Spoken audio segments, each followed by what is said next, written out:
What it took to survive in a Dark Ages castle. Life behind stone walls. That phrase alone carries the weight of centuries. The silence of dungeons. The cry of children born into darkness. But no one truly understands what those words mean until they walk through the story of someone who lived it, breathed it, bled for it. What it took to survive in a Dark Ages castle was not a sword. It was not armor. It was not noble blood or divine favor. It was something far more fragile and far more terrifying to hold on to. It was the decision, made every single morning to keep going when every stone in the wall seemed to whisper that giving up would be easier. England, the autumn of 1067. The Norman conquest had shattered the old Saxon world barely a year before. The great battle at Hastings had swallowed thousands of men whole, spitting out a new order built on foreign tongues and iron fists. Across the land, castles rose from the earth like wounds, thrown up in haste by Norman lords hungry to claim what was never theirs. In the rain-soaked borderlands of Northumbria, where the hills rolled endlessly into mist and the rivers ran cold enough to stop a heart, one such castle stood against the grey sky. Aldworth Keep, they called it. It was not beautiful. It was not designed to inspire awe or admiration. It was a statement of brute force. A fist of stone punched into the landscape, surrounded by a muddy ditch and a timber palisade that groaned in the wind. The great tower, barely finished, leaked when it rained and froze when it did not. The courtyard was a churned mess of mud, horse dung, and human misery. And inside those walls, crammed between soldiers and servants and livestock, lived a woman named Edith. Edith was 32 years old, though the lines around her eyes and the roughness of her hands made her look a decade older. She had been born a freeman's daughter in a village 3 days' ride to the south, married at 16 to a Saxon thane named Leofric, a man of modest land and quiet dignity. Leofric had answered King Harold's call and marched south to Hastings with 40 men from their village. He never came back. No body was recovered. No message was sent. One day he existed, and the next he was simply a gap in the world, a silence where a voice used to be. Edith learned of his death from a wounded soldier who staggered into the village 2 weeks after the battle, half-starved and missing 3 fingers. He told her Leofric had fallen in the first hours, struck by a Norman arrow through the throat. He died quickly, the soldier said, as if speed could be a comfort. It was not. With Leofric gone, the land was seized. The village was absorbed into Norman holdings. Edith was left with nothing except her son, Wulfric, 7 years old, with dark hair and eyes that held a seriousness no child should carry. She had no family to return to. Her father had died of fever 3 winters before. Her mother had followed him within the year, as if grief itself were a disease. Edith and Wulfric drifted north, following rumour and desperation, until they reached Aldworth Keep, where the new Norman lord, Renaud de Vere, was accepting Saxon labourers. The word accepting was generous. What Renaud wanted were bodies, hands to scrub, backs to carry, mouths that would not complain. Edith and Wulfric became 2 more shadows inside the castle walls. Renaud de Vere was a man in his mid-40s, lean and sharp-featured, with a jaw that looked as though it had been carved from the same stone as his castle. He spoke no English and had no interest in learning. To him, the Saxons were not people. They were instruments, tools to be used and discarded when broken. He had brought a retinue of 30 Norman soldiers, a chaplain who prayed in Latin that no one understood, and a steward named Marcel, who managed the castle's affairs with the warmth of a winter grave. The Saxons cooked, cleaned, repaired, and served. They slept in the lower halls on straw pallets that smelled of mildew and old sweat. They ate after the Normans had finished, scraping the remnants from the bottom of iron pots and chewing on bread so hard it could chip a tooth. Edith's first morning at Aldworth began in absolute darkness. She woke before dawn, the cold pressing against her body like a living thing, burrowing into her joints and settling deep into her chest. Wulfric lay curled beside her, his small body radiating the only warmth she had ever known since Leofric's death. She rose carefully, pulling the thin woolen blanket more tightly around him, and made her way to the kitchen. The kitchen was a cavernous room on the ground floor of the keep, blackened by decades of smoke, with a massive hearth at its center that served as both the castle's stomach and its heart. If that fire went out, Nothing functioned. The bread would not rise, the water would not boil. The Lord's temper, always fragile and unpredictable, would shatter entirely. Feeding the fire was always the first task, and Edith learned to treat it as a ritual, an act of survival as essential as breathing itself. She worked alongside 3 other Saxon women. There was Hild, a round-faced widow in her 50s, whose husband had been killed by Norman soldiers during a raid on their farm. There was Elgifu, barely 19, silent and skittish, who flinched whenever a man raised his voice. And there was Mildred, the oldest of them all, a woman of 60 who moved slowly, but whose knowledge of herbs and remedies was the closest thing to medicine anyone in the castle possessed. These 4 women ran the kitchen, the laundry, the mending, the cleaning, and the 100 invisible tasks that kept the castle from collapsing into chaos. They were never thanked. They were rarely acknowledged. They existed in the margins of someone else's conquest. Wulfric followed Edith everywhere. He carried firewood. He hauled water from the well in the courtyard, a task that left his thin arms trembling. He learned to stay quiet, to make himself small, to become invisible in the presence of Norman soldiers whose boots were heavier than his entire body. Edith watched him with a mixture of pride and anguish, pride because he was brave in a way that no 7-year-old should need to be, anguish because she knew that bravery was not a gift in this world. It was a scar. It was what remained after everything soft and innocent had been stripped away. At night, after the fires were banked and the hall fell quiet, Edith would lie beside Wulfric in the darkness and listen to the castle breathe. The wind howled through cracks in the stone, rats scurried along the walls. Somewhere above, a Norman guard coughed and spat, and through all of it, she made herself a promise. She would not break. She would not bend until she shattered. She would find a way to keep her son alive, to give him something more than survival. She did not yet know how. She only knew that she would. The walls of Aldworth Keep were cold and indifferent. They did not care who lived or died within them. But Edith was not stone, she was flesh and blood and fury, and she would prove that even inside a prison, a human being could refuse to disappear. Check if you're already subscribed to this channel, because every week we uncover stories that history tried to bury, and you deserve to hear every single one of them before anyone else. Life inside Aldworth Keep was governed by one invisible law that no one ever spoke aloud but everyone understood in their bones. Know your place or lose it. The hierarchy was absolute and merciless. The Normans occupied the upper floors of the keep, where the chambers had fireplaces, and the windows were fitted with wooden shutters to block the wind. Renaud himself took the largest room on the top floor, a space furnished with a heavy oak bed, tapestries looted from a Saxon manor house, and a carved chair that served as his throne during meals. His soldiers occupied the floor below, sleeping on proper cots with wool blankets. The chaplain had a private cell near the chapel. Marcel the steward had a room beside the storerooms, where he could guard the grain and salted meat, with the devotion of a dragon sitting on its hoard. The Saxons lived below, literally and figuratively. The ground floor, the cellars, the outbuildings, the spaces between the animals and the earth. They ate last. They slept worst. They worked longest. And if they complained, there was always the gate. The gate meant the open road, and the open road in the winter of 1067 meant starvation, bandits, wolves, or all three. The castle was a cage, but it was a cage that kept certain predators out, even as it locked others in. Edith understood this equation with perfect clarity. She did not waste energy on resentment. Resentment was a luxury, like fresh meat or clean water, that she could not afford.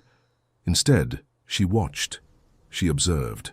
She catalogued every detail of life inside those walls, the way a soldier studies a battlefield before the charge. She noticed that the herb garden behind the kitchen, once tended by the castle's previous Saxon occupants, had been completely neglected since the conquest. Weeds choked the beds, and the useful plants were dying from lack of care. She noticed that Renaud's second-in-command, a broad-shouldered soldier named Gilles, suffered from a persistent rattling cough that worsened every night and left him irritable and dangerous during the day. She noticed that old Mildred, despite her slow movements, possessed a wooden chest filled with dried herbs, roots, and powders that the previous castle healer, an elderly Saxon monk who had fled during the conquest, had left behind. No one had touched that chest. No one except Mildred even knew what was in it. Edith began her quiet campaign on a Tuesday evening, unremarkable in every way. She went to Mildred and asked about the chest. Mildred, who trusted very few people in this world, but recognized a survivor when she saw one, opened it and showed her the contents. There was dried thyme, bundles of it, still fragrant despite its age. There was chamomile, yarrow, elderflower, and a small pouch of honey that had crystallized, but was still perfectly good. Mildred explained what each one did, how to brew them, how much to use. Edith listened with the focus of someone learning a language that might save her life. That night, she brewed a simple tea of thyme steeped in hot water with a spoonful of honey, and she left it by Gilles' cot without a word. No explanation, no request, just a steaming cup placed on the stone floor beside a man who had shoved her son into a wall 3 days earlier for walking too slowly. Gilles looked at the cup, looked at the empty corridor and drank it. By the third morning, his cough had eased noticeably. He said nothing to Edith. He did not thank her, but he stopped shoving Wulfric. He stopped cursing at the Saxon women when they crossed his path. That silence, that absence of cruelty, was the first currency Edith earned inside those walls. It was worth more than silver. Word spread quietly among the Saxons. Edith could make teas that eased a cough. She could mix a poultice of yarrow and animal fat that helped a wound close faster. She could brew chamomile to help a restless child sleep. These were not miracles. They were not magic. They were the simple, ancient knowledge of plants and patience that Saxon women had passed down for generations. But inside a castle where illness and injury were constant companions, where a fever could kill a grown man and an infected cut could take a hand, that knowledge became power. Not the loud, violent power of a sword, the quiet, indispensable power of being needed. Spring arrived slowly that year, dragging itself over the Northumbrian hills with reluctant effort. The rains came in sheets, relentless and freezing, turning the courtyard into a swamp and flooding the lower chambers where the Saxons slept. Water seeped through the stone walls, pooling in corners, breeding dampness and disease. Rats multiplied in the storerooms, gnawing through sacks of grain and leaving droppings in the flour. Renaud raged at Marcel. Marcel raged at the Saxon workers. The rage flowed downhill, as it always does, gathering force until it reached the people at the bottom who had no one left to rage at. 2 children in the servants' quarters fell ill with fever. A boy of 4 named Godwin and a girl of 6 named Elswith, the daughter of Elgifu. Their foreheads burned like coals. Their bodies shook with chills that no amount of blankets could stop. The castle had no physician. The chaplain offered prayers, but nothing practical. Edith worked through 2 straight nights, barely sleeping, brewing teas and cooling cloths, and forcing sips of elderflower water between cracked lips. Mildred helped as much as her old body would allow, guiding Edith's hands, telling her when to add more honey, when to change the compress, when to simply hold the child and let the warmth of a human body do what medicine could not. Godwin recovered on the 3rd day.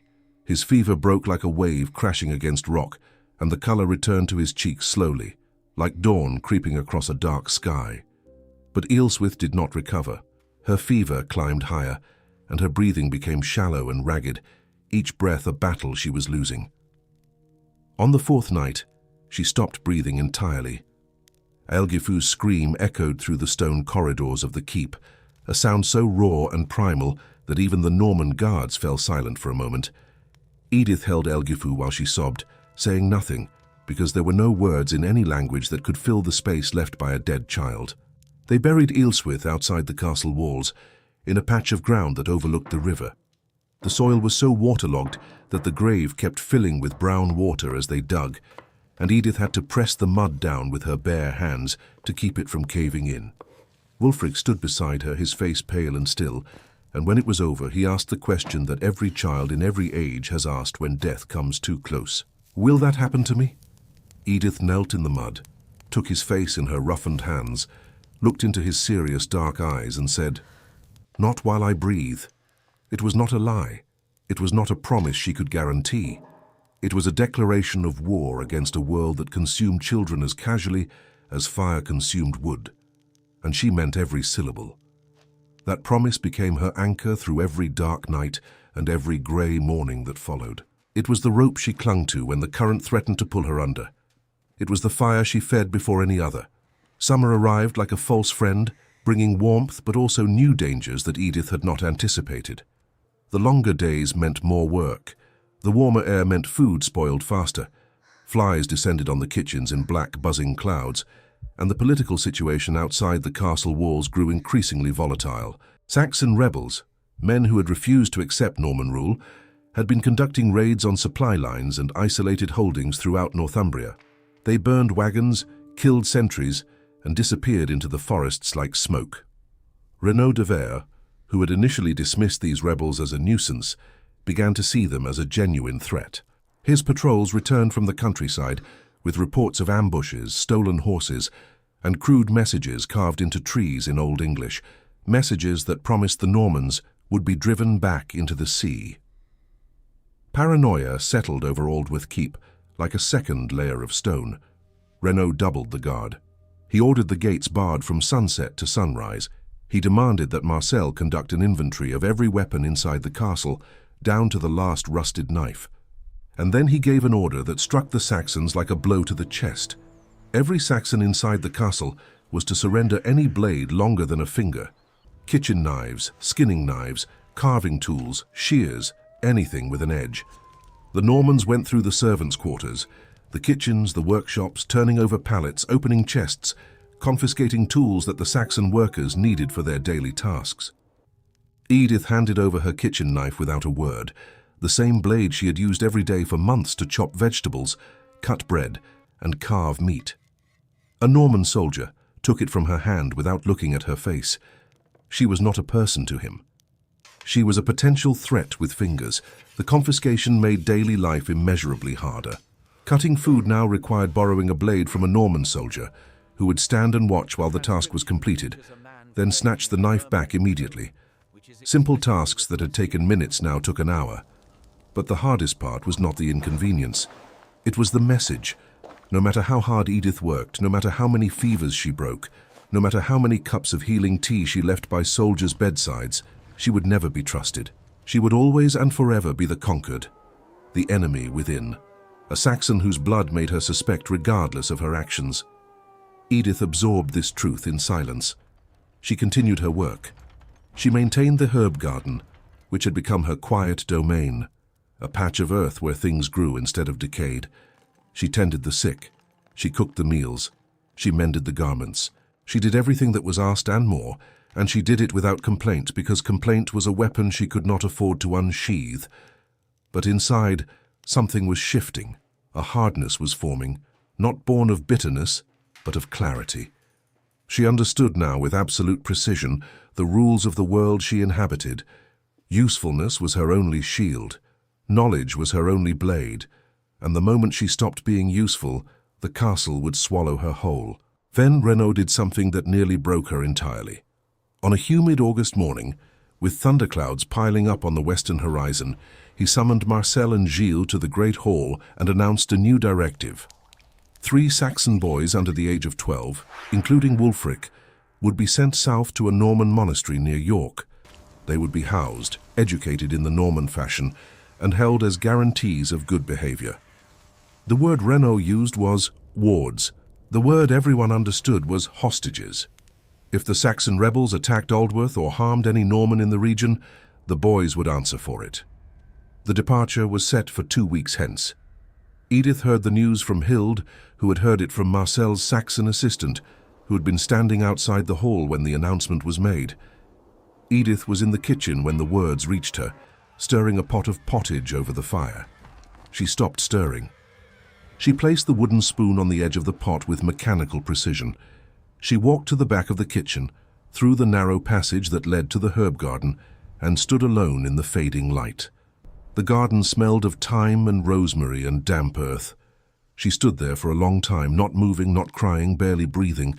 Something inside her had cracked, not broken, cracked, the way ice cracks on a river before the whole surface gives way. She had survived the death of her husband. She had survived the loss of her home, her land, her status, her dignity. She had survived hunger and cold and exhaustion and the slow, grinding indignity of servitude. But this was different. This was Wulfric. This was the only thing in the world that gave her life meaning, the only reason she fed that fire every morning, the only reason she dragged herself out of that straw pallet before dawn. Losing him would not just break her heart, it would erase her reason for existing. If this story is hitting you right now, type in the comments, "A mother's love is the strongest force on earth." Let me know you feel it too. For 3 days, Edith said nothing. She worked as before, her face composed, her hands steady. But at night, lying beside Wulfric in the dark, she held him tighter than usual. And she thought with the cold, focused intensity of a person with everything to lose and nothing to bargain with, except her own mind. She considered running. She and Wulfric could slip out during a supply delivery when the gates were open. But where would they go? The roads were patrolled. A Saxon woman traveling alone with a child would be stopped, questioned, and likely killed or enslaved. She considered begging. She could throw herself at Renault's feet and plead for mercy. But she had watched Renault long enough to know that mercy was not a concept he understood. He respected strength and utility. Tears would disgust him.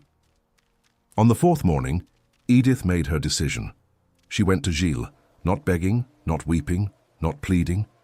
She stood before him in the corridor outside the soldiers' quarters, her back straight, her voice level, and she spoke in the slow, careful Norman French she had been quietly teaching herself for months by listening to the soldiers talk. "I saved your life with thyme and honey when no one else in this castle cared whether you choked in the night," she said. "I ask one thing. Speak to your lord. Tell him the boy is more useful here than in a monastery. He learns your language. He can translate between your people and mine. He can read, he can serve. He is worth more inside these walls than locked away where he will learn nothing but silence and resentment." Gilles stared at her. His face betrayed nothing. He was a soldier, trained to hide what he felt if he felt anything at all. Then he turned and walked away without a single word. Edith stood in that cold corridor, alone, listening to his boots fade on the stone floor, and she felt the ground beneath her shift like sand under a retreating wave. 3 days passed. Edith did not sleep. She moved through her tasks like a woman made of wood and wire, her body functioning while her mind screamed in the silence. She worked harder than ever, as if sheer labor could bend reality to her will. She cleaned the great hall until the flagstones shone. She cooked meals that even Marcel acknowledged with a grudging nod. She tended a Norman soldier's infected hand wound with such skill that the man regained full use of his fingers within a week. On the 4th morning, Gilles found her in the kitchen. He stood in the doorway, blocking the light, his broad frame filling the narrow entrance. "The boy stays," he said. 2 words. No explanation. No warmth. He turned and left as abruptly as he had come. Edith gripped the edge of the heavy oak table until her knuckles turned white and her arms trembled. Her jaw was clenched so tight her teeth ached. And then, for the first time in months, she allowed herself to cry, not the silent, controlled tears she had learned to shed in darkness. These were deep, shuddering sobs that came from somewhere primal, somewhere beneath language and thought. She cried not from sadness, but from the sheer, crushing exhaustion of fighting a war that no one could see, a war waged in kitchens and corridors and herb gardens, fought with thyme and honey, and the unbreakable stubbornness of a mother who refused to let the world take her son. The years that followed moved with the slow, grinding rhythm of millstones, each season pressing down upon the last, crushing time into something dense and heavy. Aldworth Keep endured. Its walls did not crumble. Its fires did not go out. And neither did Edith. Wulfric grew within those stone walls like a tree growing inside a courtyard, shaped by its confinement, but reaching toward whatever light it could find. By the age of 10, he spoke Norman French with a fluency that surprised even Gilles. By 12, he could read Latin from the chaplain's manuscripts, sounding out the words with a careful precision that the chaplain himself, a man not given to praise, acknowledged with a rare nod of approval. By 14, Wulfric had become something that no one had anticipated, and that Edith had quietly engineered from the moment she decided to teach him everything she could. He had become indispensable. He translated disputes between Norman soldiers and Saxon workers, smoothing over conflicts that might otherwise have ended in blood. He recorded grain stores, livestock counts, and supply inventories in the neat, careful hand that the chaplain had taught him. He served as an intermediary, a bridge between two worlds that despised each other, but were forced to coexist inside the same stone walls. Even Renaud acknowledged the boy's value, though he would never have used such generous language. He called Wulfric the useful one in conversation with Marcel, which was the closest thing to a compliment a Saxon could expect from a Norman lord who still viewed his conquered subjects as something between servants and furniture. But usefulness, as Edith had always known, was protection. It was the invisible armor that kept her son safe in a world that had no obligation to spare him. The castle itself changed over the years, slowly and grudgingly, like a stubborn old man admitting that he might have been wrong about something. The timber palisade was replaced with a stone curtain wall. The leaking tower was repaired and expanded. A proper well was dug in the inner courtyard, replacing the old one that had been fouled by runoff from the stables. A small chapel was built against the eastern wall, its interior rough and undecorated, but functional. These improvements were Renaud's doing, driven not by generosity, but by the practical understanding that a stronger castle was a safer castle, and a safer castle meant a longer life. But other changes were subtler, harder to trace to any single decision or decree, and these were Edith's doing. The herb garden, once a forgotten patch of weeds, had become a thriving plot that supplied not only the kitchen, but also a rudimentary infirmary that Edith had established in a small room beside the cellar. Mildred had passed away in the winter of 1071, quietly in her sleep, with a peaceful expression that suggested she had finally found a rest that life had never offered her. Before she died, she had taught Edith everything she knew about plants and remedies, transferring generations of knowledge in whispered conversations over steaming pots. Edith carried that knowledge forward, expanding it, experimenting carefully, learning from her mistakes. She treated fevers, set broken bones with splints of ashwood, cleaned wounds with vinegar and honey, and eased the pain of a dozen ailments that would otherwise have festered into something fatal. The Saxon servants were treated marginally better as the years passed, not well, never well. But the casual violence, the random cruelty, the unprovoked beatings that had characterized the first years of Norman occupation gradually diminished. This was not because Renaud had developed a conscience. It was because Edith had created a quiet ecosystem of dependency. The Normans relied on Saxon labor. They relied on Edith's remedies. They relied on Wulfric's translations. They relied on the smooth functioning of a castle that ran, despite everything, because the people at the bottom of the hierarchy kept it running. Edith had not gained power in any conventional sense. She had no title, no land, no rights, no voice in any decision that affected her life. But she had made herself and her son so woven into the fabric of daily existence at Aldworth that removing them would have been like pulling a thread from a tapestry and watching the whole image unravel. Edith aged faster than her years warranted.